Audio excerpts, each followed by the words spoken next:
सब कुछ उसने लुटाया। बहुत दिनों से कर नहीं दिया था, तो वो कर देने के लिए कंस के यहाँ गए। उसी समय कंस ने पूतना के लिए भेज दिया। पूतना कहाँ आई?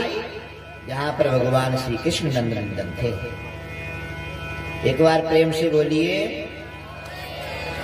हाँ, अब तो आ गए हैं भगवान जी, तो अब राधा रानी भी तो आएंगे। राधे राधे रटो चले आएंगे बिहारी हो। तो राधे राधे तो बोलना ही पड़ेगा आप सभी लोगों के लिए।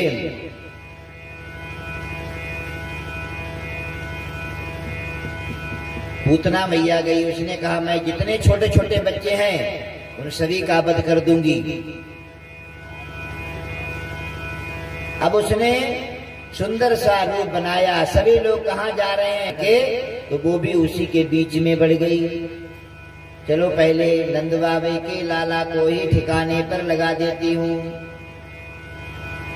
वहां जब गई सुंदर रूप बना करके गई, ओ जसोदा। यशोदा ने कहा अरे कौन आ गया? और कोई नाम लेकर पुकारे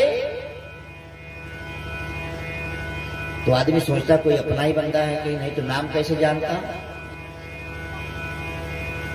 यशोदा बोले हाँ बहन जी। आप कौन? अरे बोले तुझे नहीं पता, मैं फलानी तेरी मौसी की लड़की। बोले हाँ। अब सभी तो बधाइयां दे करके चले गए, लेकिन पूतना वह प्रतीक्षा कर रही, इंतजार कर रही है कि कब मुझे मौका मिले तो मैं अपना काम करूं।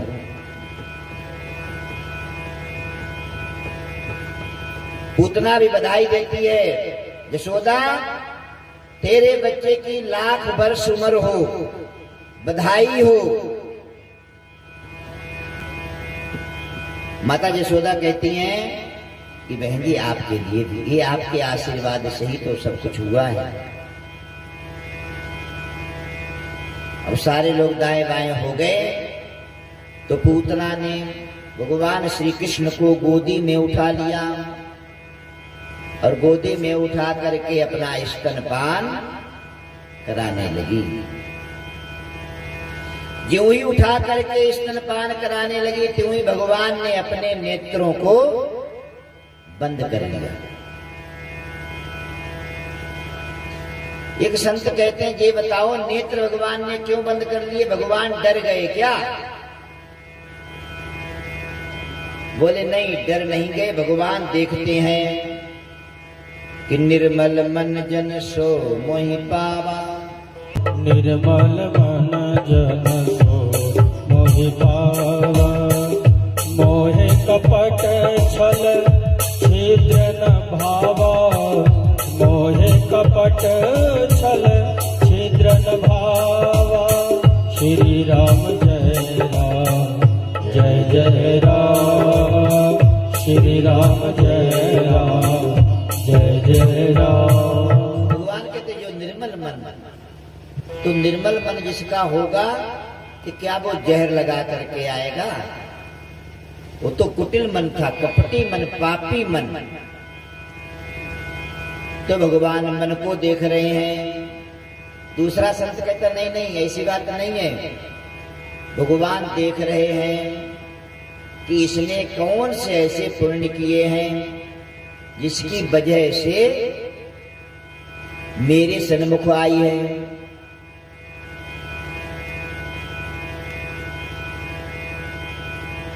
एक संत कहते नहीं सुनो, पूतना को देख करके भगवान ने इसलिए आंखें बंद कर ली कि यह आई है और मेरी दृष्टि पड़ गई तो ये अपना काम करना भूल जाएगी। क्यों बता? क्योंकि इसका नाम क्या है पूर्व जन्म का? रत्नावली। क्यों शास्त्री जी? किसकी लड़की है? वामन भगवान जब गए थे वहां पर, कहा बलि के यहां पर, तो बलि की कन्या ने जब वामन भगवान को देखा तो बड़ी खुश हो गई। आहा, ऐसे भगवान मेरे वामन जी को वामन या गुरगात, मेरे वामन जी को वामन या गुरगात, मेरे वामन जी को वामन या गुरगात। इतना बड़े भगवान थे, केवल गुंजा अंगुली के थे भगवान। कौन? मेरे नारायण, मेरे वामन भगवान गुंजा अंगुल के। लेकिन जो विंध्यावली, उनकी लड़की रत्नावली, रत्नावली ने देखा, आहा, इतना सुंदर छत्र, कमंडल, मृगचर्म और कुशा को अपने बगल में दबाए हुए हैं, कांख में दबाए हुए हैं, क्योंकि दब के आसन पर बैठने से लंबी आयु होती है। तो वहां पर उसने देखा, ये यदि मेरा पुत्र होता तो कितना अच्छा था। भगवान ने कहा, एवमस्तु, ऐसा ही होगा। और जब भगवान ने कहा 3 पग मुझे चाहिए, मैं ब्राह्मण लालची नहीं हूं। असंतुष्टा विजानष्टा राजा संतुष्टा विनश्यति। राजा संतोषी हो जाए तो समझी दो विनाश का पतन हो जाए। और महाराज ब्राह्मण लालची नहीं होता, बोले इसलिए मैं लालची नहीं हूं। 3 पग केवल पृथ्वी चाहिए। बलि कहता, महाराज ये क्या बात कहती है, आपको मांगना, ब्राह्मणों मांगने का काम है, लेकिन मांगना भी नहीं जानते। अरे मेरे राक्षस जो बड़े बड़े 1-1 किलोमीटर के, 10-10 किलोमीटर के, जिनकी एक डग है, ऐसे मैं राक्षस किसी से नपा देता हूं। बोले नहीं, मेरे पैर से 3 पग पृथ्वी चाहिए। तो शुक्राचार्य जी ने दान जो देता है ना, उसमें रोक नहीं करनी चाहिए। हमारे यहाँ बहुत बड़ी अच्छी बात है, क्योंकि मैं तो पंडित हूं, मुझे सारा कुछ पता है। आप टेंट लगाते हैं, डेकोरेशन करते हैं, किसी से सलाह नहीं लेते हैं। गाड़ियां कितनी हैं, पैंट कोट कैसा लाना है, क्या करना है, किसी सलाह नहीं लेते हैं। लेते हैं, डीजे लगवा देंगे, नाचने वाली को कर लेंगे, किसी सलाह नहीं लेते हैं। और जब पंडित की बारी आती है तो जो बड़े बुजुर्ग होते हैं, मामा जी, बुआ, फुफ्फड़ जी, चाचा जी, दादाजी, जिनके लिए 10 का नोट 10,000 के बराबर है, वो बुलाते हैं, चाचू, दादू वहां बैठो। बैठ गए, बोले आओ पंडित को मुकाना है। क्या बोलते हैं, पंडित को मुकाना है। हम कहते भैया मुकाओ नहीं, चाहे दक्षिणा दो या न दो, अभी मुकाने वाली बात मत करो। तो अब कोई नौजवान पार्टी को बैठा रहे तो उसको पता है कि पैसे क्या है। बड़े बुजुर्गों को बैठाते, बोले दे माँ 500 रुपए मार मत्थे इसे दे। अब बताओ, सारा काम करवाया, उसने कहता मार मत्थे 500 रुपए। हमने कहा भैया 5, जब वो लड़का लड़की दोनों स्टेज पर बैठे होते हैं तो बाप या भाई ऐसे देखो थूक लगाता है, 500 की गड्डी, पता नहीं कितने नोटों को लुटा देता है।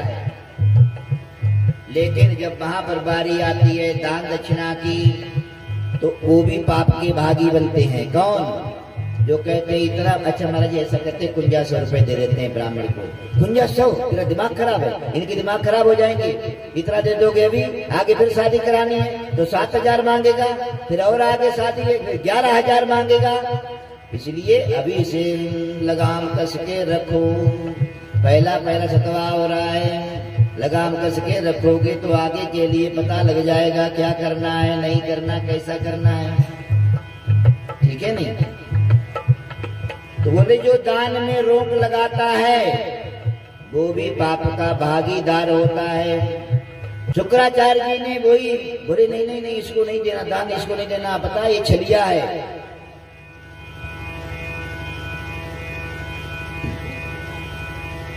उन्होंने कहा महाराज छलिया हो चाहे बलिया हो, मैंने दान देना है। शुक्राचार्य जी महाराज नहीं, जब माने टोटी में घुस गए। भगवान ने एक दब का तिल निकाला और अंदर डाल दिया।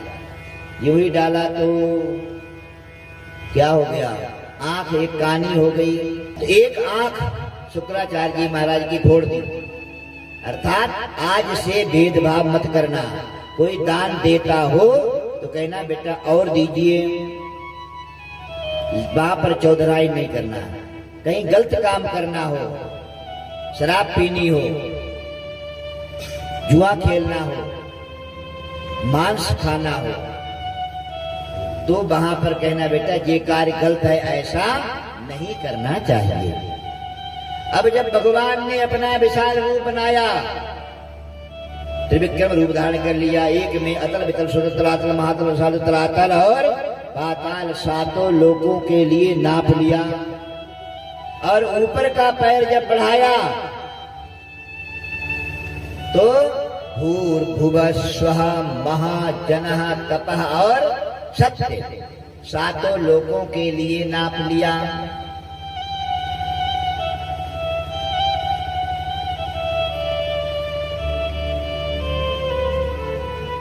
भगवान कहते हैं कि राजन, दो पैर से तो सारा कुछ नप गया, तीसरा पैर कहाँ रखे? तो बोले महाराज दान देने वाला बड़ा होता है, तीसरा पैर मेरे सिर पे रख दीजिए। भगवान ने तीसरा पैर सिर पे रखा और दबदबा दिया, पाताल लोक का राजा बना दिया, सुतल लोक का। कहती है ऐसे पुत्र को तो जहर दे करके मार देना चाहिए, जिसने सब कुछ ले लिया मेरे बाप का। भगवान ने कहा ये भी तेरी इच्छा पूर्ण कर दूंगा। भगवान देख रहे हैं इसके कौन से ऐसे पुण्य कर्म है जिसकी वजह से आज ये मेरे सन्मुख आई है।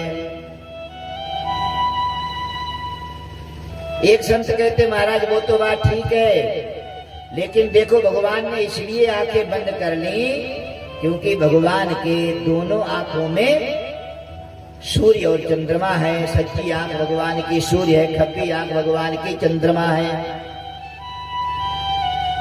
भगवान कहते हैं कौन से मार्ग से इसको भेजा जाए।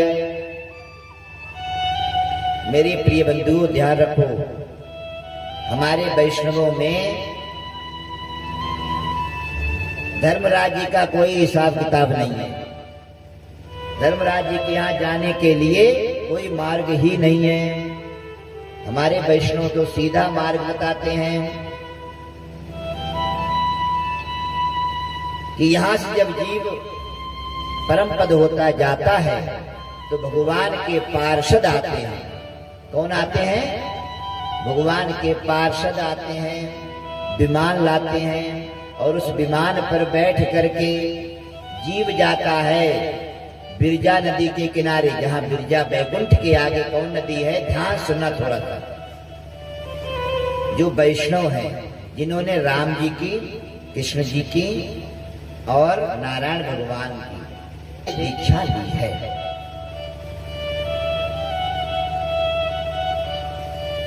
तो गरुड़ जी महाराज भक्त भगवान के जो है पार्षद लोग वहां उतार देते हैं। और बिरजा नदी में जीव स्नान करता है। जब बिरजा में स्नान करता है तो शंख चक्र गदा पद्म से विभूषित वो जीवात्मा हो जाता है, भगवान का स्वरूप हो जाता है। और वहां से गरुड़ जी महाराज आते हैं तो कहा उसको अपने पंखों पे बिठा करके, जहाँ पर गरुड़ स्तंभ है, तो त्रिपाद विभूति का आप सभी लोग फोटो भी अपने घर में लगा सकते हैं। सत्संगात् भवन स्प्रियं गुरुमुख क्षीशं प्रपद्यात्मवान। सत्संग से ही जीव का कल्याण होता है, सुनने मात्र से जीव का कल्याण होता है। इसलिए वहां जब आते हैं गरुड़ के स्तंभ के पास में, तो वहां पर अमलात्मा विमलात्मा योगेंद्र मुनीन्द्र गण हाथ में खड़ताल, झांझ, ढोलक, मृदंग, मजीरा, छेने वगैरह लेकर खड़े होते हैं। और जब जीव जाता है, उतरता है, तो सभी लोग जयकारा लगाते हैं और श्रीमन नारायण की ध्वनि उच्चारण करते हुए नारायण भज नारायण भज नारायण भज भाई रे नारायण भज भाई रे नारायण भज नारायण भज नारायण भज भाई बोले लक्ष्मी नारायण भगवान की जय। भगवान नारायण के समीप में जीव जाता है तो नारायण नारायण करते हुए जाते हैं। भगवान नारायण वहां विराजमान होते हैं। कैसे भगवान मेरे विराजमान है, मेरे परमात्मा बैठे हुए हैं। एक तरफ दो देवियां बैठी हैं, एक तरफ एक देवी बैठी हुई है। एक तरफ भगवान के खब्बे पास से भगवान के दो देवियां हैं, जो भू देवी और नीला देवी। भू मतलब पृथ्वी मैया, नीला देवी नीलांबर। और एक तरफ माता लक्ष्मी जी विराजमान है। तो जीव जाकर भगवान को प्रणाम करता है। भगवान उठकर के जीव को अपने गले से लगा लेते हैं। को दयाल रघुवीर सम, भगवान के समान ऐसा दयालु और कृपालु कौन हो सकता है। तो ये वैष्णवों की परंपरा है। इसलिए भगवान सोचते हैं कि आंखों से कौन सा मार्ग अर्चिराज मार्ग से भेजा जाए।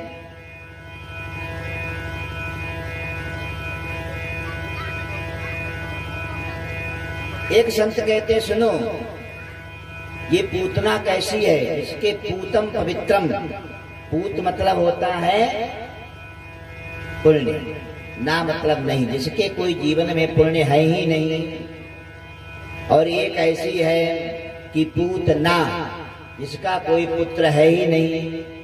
जो निपूती होती है, बांझ की जान प्रसव के पीड़ा, जिसको बच्चा पैदा नहीं हुआ है तो उसको क्या पता है कि बच्चा जब पैदा होता है तो कितनी पीड़ा होती है। उसके कोई पुत्र है ही नहीं, तो इसको क्या पता है कि पुत्र का प्रेम क्या होता है।